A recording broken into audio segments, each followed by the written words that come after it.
que Epicla Chima, La Carolina, Nueva Cumbayá, Diez Nueva, Nuevo Aeropuerto, Pérez Guerrero, El Quinche y la subestación Eugenio Espejo.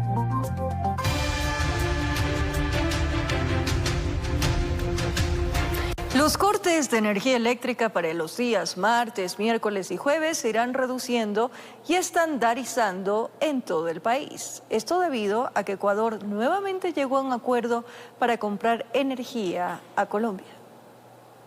Como una buena noticia, así lo catalogó el ministro de Energía encargado Roberto Luque al acuerdo que su cartera de Estado llegó con su similar de Colombia para la compra de energía eléctrica, misma que reducirá el déficit en un 6.2%. Eso implica que con 4.2 gigavatios horas los cortes para el día miércoles, martes, miércoles y jueves van a ser bastante más reducidos y posiblemente estandarizados. Mi idea sería que estos 3 días sean solo 2 a 3 horas. El titular de la cartera energética señaló que con este abastecimiento, Ecuador podría llegar a tener el nivel de cortes que se programaron en el mes de noviembre pasado, cuando inició la crisis, y que de seguir así las condiciones, no existirían racionamientos durante los fines de semana. Y poco a poco creemos que los fines de semana, que son los días de menor demanda, podemos empezar a no tener cortes e ir cada vez ganándole un día a la semana de cortes. Ese va a ser el objetivo. Luque indicó que el costo de la compra de energía a Colombia estará en 25 centavos del kilovatio hora y que se seguirá analizando la compra o alquiler de generación de energía más barata. Como compra de equipos en tierra, alquiler de equipos en tierra y alquiler de barcos generadores. Anunció que también se ha llegado a un acuerdo con el sector de la industria de la cerámica para que el gas natural y la energía que utilizan sea canalizado a la potenciación de la termoeléctrica de Machala. Eso aproximadamente va a implicar cerca de 25 megavatios adicionales que se interconectan inmediatamente una vez que se terminen las conversaciones y que ellos busquen su plan B para no dejarlos desabastecidos tampoco. Indicó que no se puede adelantar con fechas sobre el fin de los cortes, pero que el gobierno está trabajando con acciones inmediatas para solventar la demanda y salir de la crisis lo más pronto posible. Informó Mauricio Sánchez.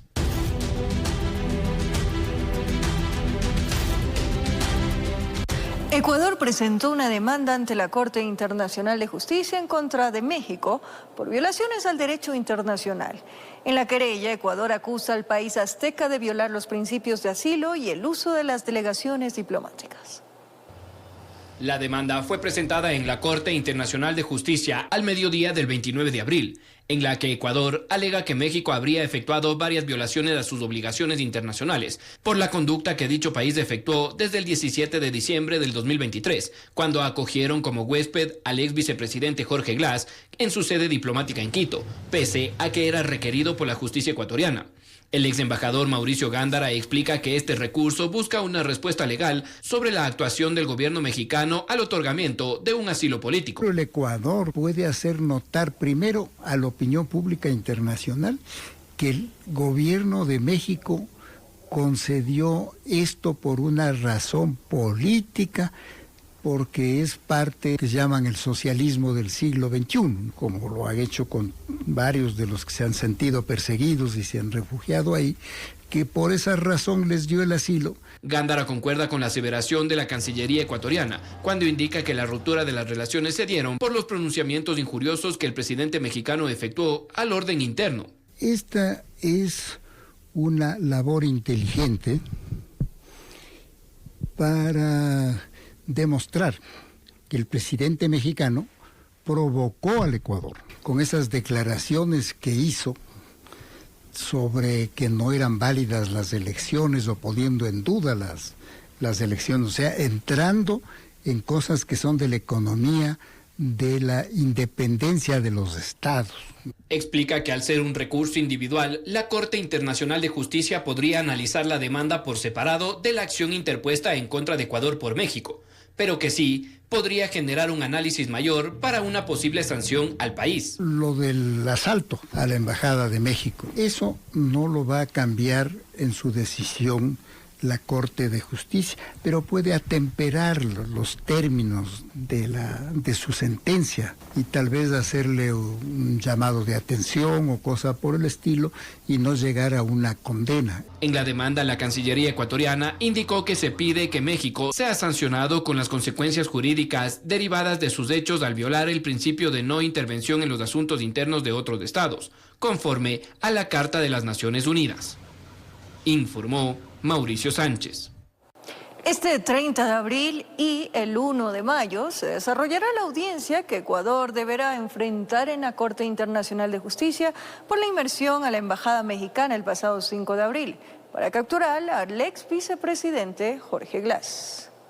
La audiencia de medidas cautelares que tratará la demanda que México puso en la Corte Internacional de Justicia en contra de Ecuador por las violaciones al Tratado de Viena al irrumpir en la Embajada de México en Quito el pasado 5 de abril se desarrollará el martes 30 de abril y miércoles 1 de mayo en la ciudad de La Haya, Países Bajos.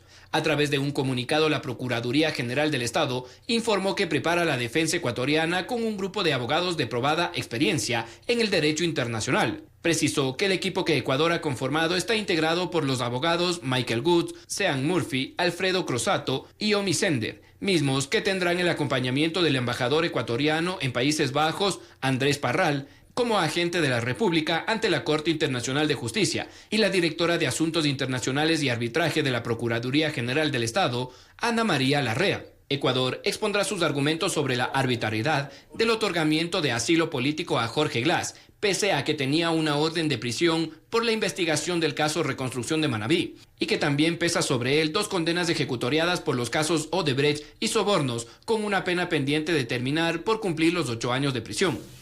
Al igual que en la OEA, la defensa ecuatoriana explicará que previo a la captura del exmandatario, la Cancillería agotó todas las instancias para explicar al gobierno mexicano el estatus legal de Glass y que no podía ser considerado como un perseguido político, ya que su asilo podía causar una conmoción mayor en la seguridad del país.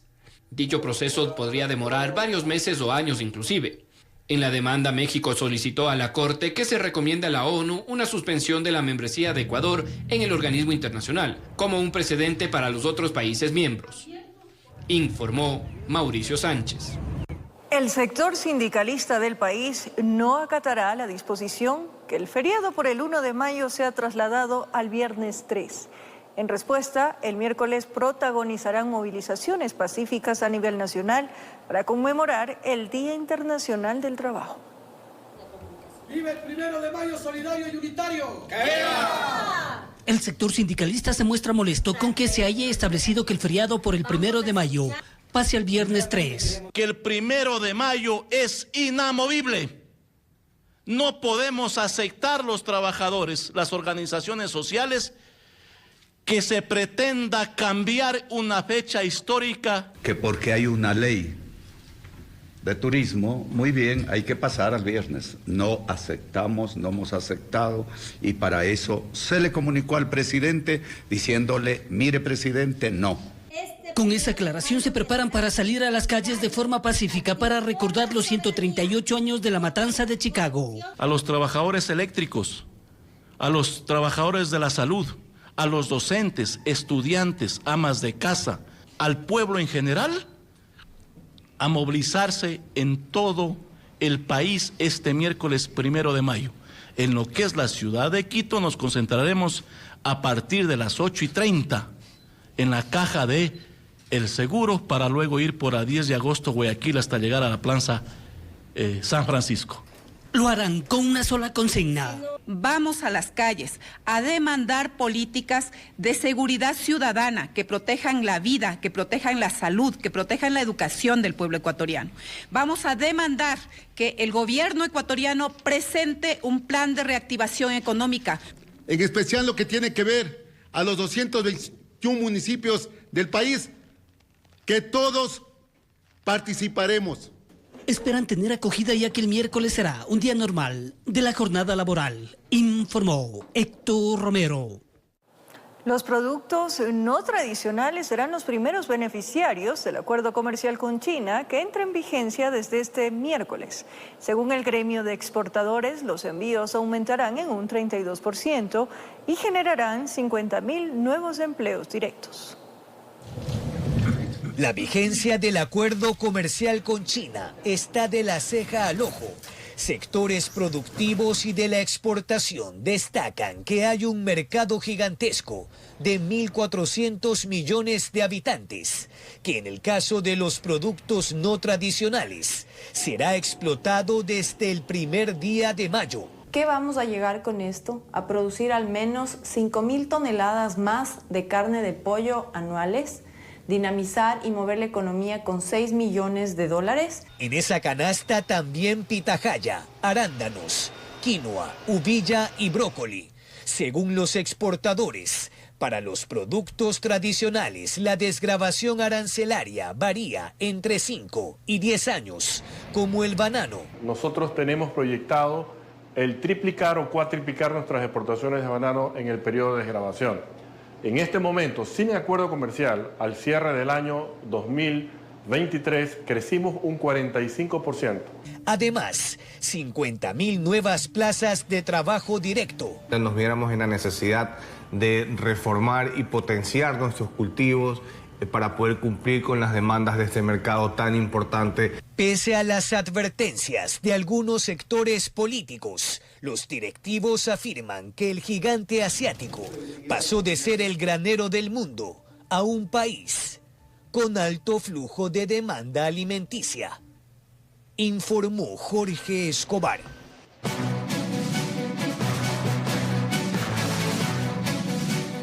Durante el tratamiento del proyecto de ley de armas, municiones, explosivos y accesorios, la Comisión de Seguridad de la Asamblea Nacional recibió aportes por parte de expertos, académicos y miembros de las Fuerzas Armadas, quienes contribuyeron con recomendaciones para mejorar la iniciativa. ¿Qué artículos se cuestionaron? ¿Qué normas se introdujeron? Enseguida les revisamos. El Comando Conjunto de las Fuerzas Armadas y la Policía Nacional solicitaron a la Comisión de Seguridad de la Asamblea que incluya en la Ley de Armas mecanismos más eficientes de control sobre la comercialización y uso de arsenal bélico, explosivos y municiones. La misión constitucional tiene que estar atada a esta ley para que el Estado nos brinde las herramientas necesarias para cumplir eficientemente esta labor de la seguridad ciudadana. Nosotros, como Policía Nacional, el año anterior se incautó más de 9.900 armas en el país. Además, solicitaron a la Asamblea agilizar el tratamiento de la normativa que faculta a las fuerzas del orden el uso de armas confiscadas a grupos criminales. Son más de casi 40.000 armas que están en ese estado y más de 200.000 municiones que podrían ser utilizadas por parte de las Fuerzas Armadas y la Policía Nacional. Esta ley también busca frenar el contrabando de químicos y explosivos. Para ello se incorporará un sistema de trazabilidad operado por las Fuerzas Armadas. Que no es más que tener un código o un número de serie establecido en el arma, en la munición, en el explosivo, y que permita en determinado momento saber la procedencia desde el origen, desde la fabricación, hasta el destino final que tiene en el país. Lo que busca es tratar de minimizar el tráfico de armas y de municiones y explosivos que tanto daño le hace a nuestro país. La Comisión de Seguridad también se encuentra trabajando en un reglamento para normar el porte y uso de armas de fuego por parte de la población civil. Estamos trabajando todavía en los requisitos, estamos buscando que sean requisitos que se puedan cumplir, que no sean tan restrictivos también.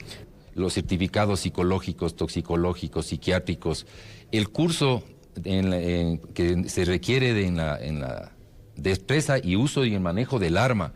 La nueva ley de armas busca reemplazar al cuerpo legal vigente, el cual tiene 44 años de funcionamiento y según indicaron expertos estaría desactualizado y no permitiría afrontar de manera adecuada la guerra contra el narcoterrorismo. Informó Álvaro Terán. Colectivos ciudadanos y organizaciones de control político denuncian que en varios proyectos tratados por la Asamblea Nacional se han incluido modificaciones de última hora, las cuales no han sido debatidas por las mesas legislativas, contraviniendo el principio de participación ciudadana. ¿En qué proyectos se registraron estas anomalías? Aquí les contamos. En la Asamblea Nacional ya se ha hecho costumbre introducir artículos de última hora en los proyectos de ley previo al debate en el Pleno.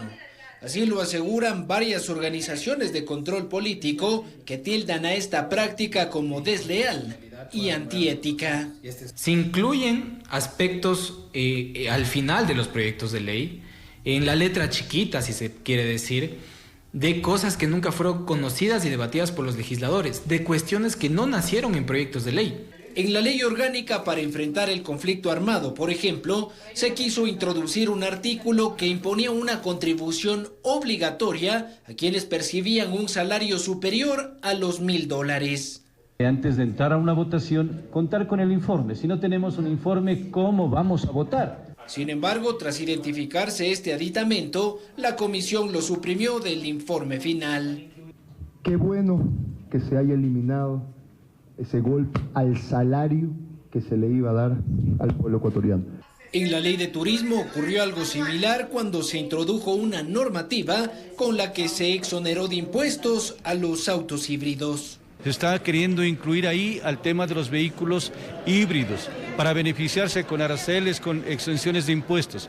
Y recientemente, en la Ley de Movilidad Humana se añadió una modificación de última hora con la que se redujo la edad mínima para ser embajador. Pues nos llamó la atención que siendo una ley de movilidad humana, se incorpora una reforma a la ley que regula el servicio exterior, algo que no tiene nada que ver lo uno con lo otro. Ante estas irregularidades, analistas exhortan a la Asamblea a desarrollar mecanismos de control para identificar y sancionar a quienes vulneren el principio de participación ciudadana. Porque la ley orgánica de la función legislativa es bastante clara al señalar que la ciudadanía debe conocer y tener la posibilidad real de participar y observar los proyectos de ley. Informó Álvaro Terán. El puente Delta en el kilómetro 82 de la vía Loax-Santo Domingo fue entregado oficialmente por el presidente Noboa y el ministro Roberto Luque. La inversión de esta estructura fue de más de $500.000. Después de 56 días, el presidente Daniel Noboa junto al ministro de Obras Públicas Roberto Luque inauguraron el nuevo puente tipo Delta sobre el río Lelia, en la vía Aloax-Santo Domingo. Un puente que había sido construido hace más de 30 años sin mantenimiento en una vía que no es competencia del gobierno central, sino de las prefecturas de Pichincha y Santo Domingo en sus tramos correspondientes. El puente anterior colapsó el pasado 1 de marzo, tras las fuertes lluvias que provocaron que el río crezca a niveles insostenibles. Por ese motivo, el tramo en el kilómetro 82 de esta carretera cerró, dejando a miles de conductores de buses interprovinciales, de transporte pesado y de vehículos livianos sin la principal conexión vial entre Pichincha y Santo Domingo de los Áchilas. Rápidamente dispusimos el traslado y el armado de un puente tipo Delta y el diseño de las cimentaciones que fueron ejecutadas en coordinación con los gobiernos locales. Y hoy tenemos un puente en tiempo récord. Según el gobierno, se invirtieron $550.000 para la ejecución de este puente, el cual comenzó la primera fase de pruebas el pasado viernes 26 de abril. Durante la inauguración de este puente, el presidente Daniel Noboa se dirigió hacia la prefecta de Santo Domingo, Joana Núñez, quien sería la encargada de dar mantenimiento a estas estructuras. Que mientras nosotros hacemos obras, ellos piden la renuncia y que lo que deberían de renunciar son ellos. Y lo voy a repetir así a lo largo del tiempo para que nunca se olviden. Además, en el evento se enfatizó que las vías que fueron utilizadas como alternas, es el caso de la vía de los bancos o la vía Las Mercedes, serían intervenidas durante esta administración, pero se desconoce todavía la fecha. El presidente finalizó esta entrega, indicando que también se prevé la construcción de la Universidad Pública de Santo Domingo. Los recursos ya estarían asignados, solo faltaría de completar la última fase de estudios, informó Mía Sabeli Carrera. Momento de una pausa. Antes revisemos los horarios de cortes previstos para este martes 30 de abril en el grupo 4. De 14 a 16 horas no contarán con el servicio de energía las subestaciones Luluncoto, San Roque, Miraflores, La Floresta, Río Coca, Andalucía. Y la Comisión de Salud del Consejo Metropolitano buscan estrategias para el control de la población de fauna urbana.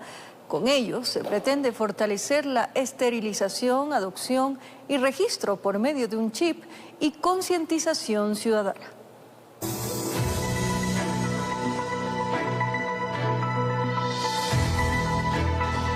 Hace algunos meses, la Unidad de Bienestar Animal, a través de un estudio, determinó que en Quito existe un perro callejero por cada 19 habitantes. Una cifra alarmante que, a decir del concejal Andrés Campaña, deja entrever que, a pesar de contar con ordenanza municipal para el control de la fauna urbana, este problema no ha podido ser solucionado. Una de ellas es fortalecer las esterilizaciones. El control tiene que fortalecerse, evidentemente, pero también de la mano va que los ciudadanos entendamos la necesidad de educarnos, la necesidad de fortalecer la tenencia responsable. Es por ello que Campaña, miembro de la Comisión de Salud del Cabildo, junto a la Unidad de Bienestar Animal, buscarán medidas para controlar la presencia de animales en las calles, que generan otros problemas de los que poco se hablan, pero son una realidad, señala.